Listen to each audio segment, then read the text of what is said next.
Hello students, good morning.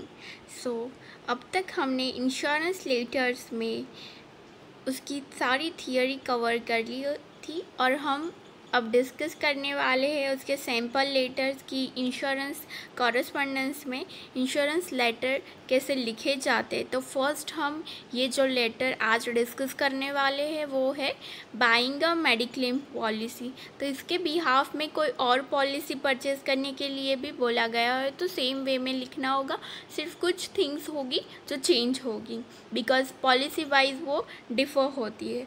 Okay, तो यहाँ पे है मेडिक्लेम पॉलिसी के रिगार्डिंग जिसे हमें परचेज़ करनी है, तो उसके रिगार्डिंग लेटर लिखना है। तो उसकी डिटेल्स पहले देख लेते हैं। Letter for buying mediclaim policy on behalf of Shri Sarbij C Sodhi, write a letter to United India insurance company Bhavnagar for buying mediclaim policy. Okay, तो यहाँ पे श्री सरबजीत सिंह सोधी के बिहाफ में हमें लेटर लिखना है। ओके, तो यहाँ पे हमें पहली हेडिंग हमारी फीम की होगी जो मिडल में हम लिखते हैं। यहाँ पे सरबजीत सोधी, राइट साइड में हम हमारा एड्रेस लिखेंगे, लेफ़्ट साइड में कॉन्टैक्ट डिटेल जिसमें फ़ोन ईमेल मेंशन होता है, फैक्स मेंशन होता है, एंड देन लेफ़्ट साइड में क्या होगा तो वो जिसे हम लेटर लिख रहे हैं वो, तो यहाँ पे हम किस कंपनी को लेटर लिख रहे हैं, हमारी ये जो पॉलिसी हमने ख़रीदी है वो कंपनी कौन सी, यूनाइटेड इंडिया इंश्योरेंस कंपनी। तो वो कंपनी को यहाँ पे मेंशन करेंगे। हम मैनेजर को ये लेटर लिखेंगे बिकॉज हमें ये पॉलिसी मेडिक्लेम पॉलिसी परचेज़ करनी है, दैट्स वाई हम उसके मैनेजर को यहाँ पे तो पोजीशन मेंशन करनी होगी, then United India insurance company, then address और भावनगर की कंपनी होगी। देन सब्जेक्ट तो इजी है, सब्जेक्ट हमारा buying a mediclaim policy, then salutation dear some है, और देन मेन पार्ट हमारा बॉडी पैराग्राफ स्टार्ट होता है। यहाँ पे आपको अपना इंटेंशन फर्स्ट रखना होगा, that I wish to purchase a mediclaim policy offer by your company. It is very difficult to shoulder family responsibility amidst the busy life full of mental stress. It has become imperative to have the safety shield of insurance to meet expenses of medical treatment and drugs. तो आप medical policy क्यों purchase करना चाहते हैं वो भी आप यहाँ पे फर्स्ट पैराग्राफ में मेंशन कर सकते हैं कि इस बिजी शेड्यूल में आपकी मेंटल हेल्थ को बहुत अफेक्ट हो रहा है, फिज़िकल हेल्थ को भी बहुत अफेक्ट हो रहा है। तो फ्यूचर में अगर कुछ हेल्थ के साथ प्रॉब्लम हो तो उसकी ट्रीटमेंट के लिए, ड्रग्स के लिए, ऑपरेशन के लिए मॉनेटरी बेनिफिट मिल सके, इसलिए आप ये परचेज़ करना चाहते हो ताकि फैमिली का बर्डन भी कम हो सके, फैमिली पे बर्डन ना आए। आई ओन अ गैरेज, तो यहाँ पे नेक्स्ट यहाँ पे उसकी फाइनेंशियल कंडीशन के बारे में मेंशन किया गया है। I own a garage in the city, run an independent business of vehicle repair for the last 5 years. I am a 40-year-old married man in enjoy good health. तो health भी अच्छी है, खुद का बिजनेस है और 14 ईयर के है, तो सब कुछ अच्छा है, बट फिर भी इंश्योरेंस पॉलिसी ख़रीदना चाहते हैं। आई रिक्वेस्ट यू, और ये सब क्यों मेंशन किया गया है ताकि सामने वाली पार्टी को भी श्योरिटी हो कि वो प्रीमियम का पेमेंट करेगा। I request you to supply information regarding various mediclaim policy that may suit me.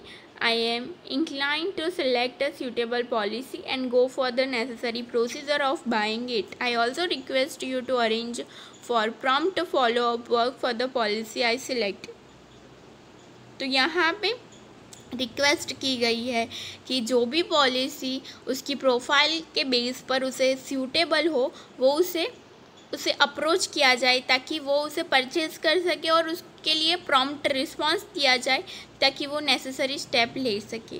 Okay, तो कोई भी पॉलिसी, यहाँ पे आपको मेडिक्लेम पॉलिसी, आप LIC के बारे में भी यहाँ पे लिख सकते हो कि आपकी हेल्थ अच्छी है, आपकी जो बेसिक डिटेल है कि आपकी एज कितनी है, कहाँ पे वर्क कर रहे हो, क्या आपका वर्क है, उसके रिगार्डिंग भी यहाँ पे मेंशन कर सकते हो, और आपकी स्टेबल एक लाइफ है बट फैमिली पे बर्डन ना आए इसलिए आप ये पॉलिसी परचेज़ करना चाहती हो।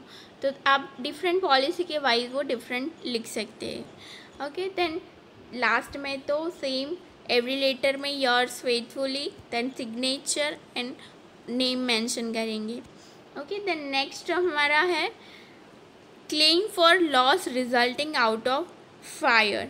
तो फायर जो हुई थी, फायर इंश्योरेंस पॉलिसी भी थी, तो फायर अगर होता है तो उसके बिहाफ में बिजनेस को जो लॉस होता है उसके रिगार्डिंग क्लेम करते हैं।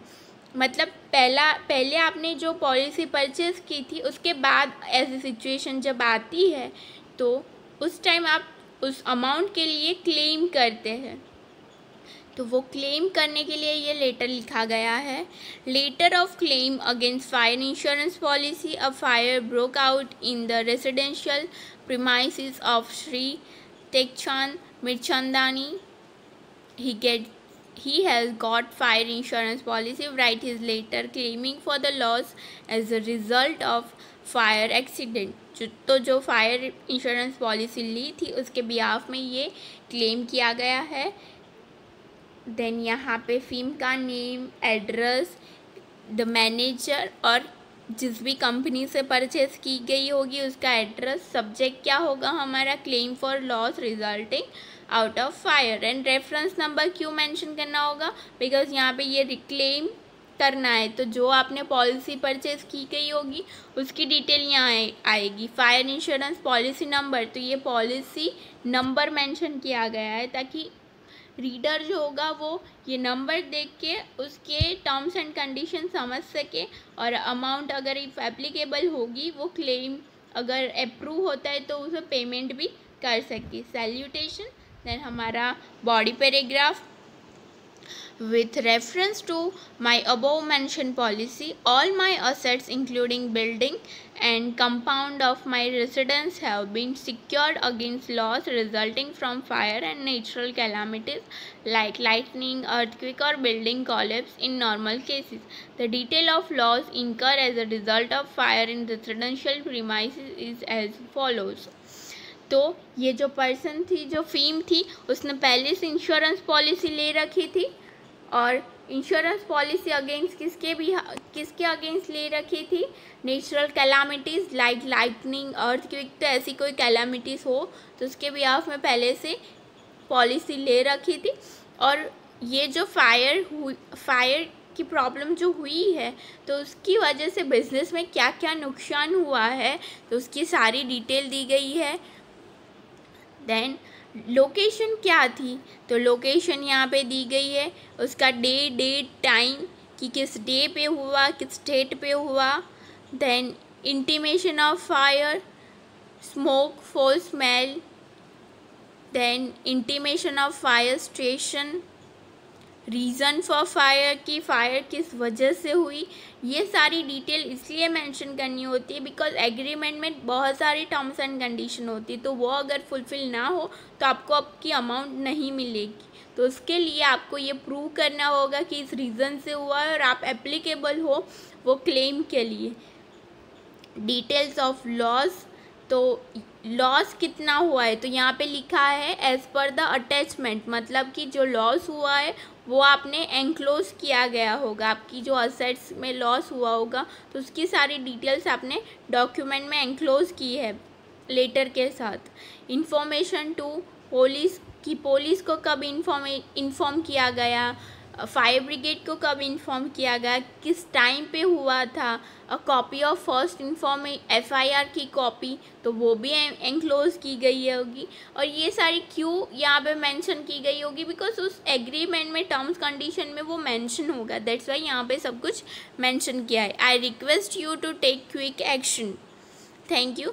एंड देन यहाँ पे एंक्लोजर, तो एंक्लोजर में डिटेल ऑफ लॉस, तो असेट में क्या क्या वो लॉस हुआ है वो एंक्लोज किया है। और कॉपी ऑफ FIR, तो जो आपने FIR रजिस्टर करवाई थी उसकी कॉपी भी यहाँ पे अटैच की है।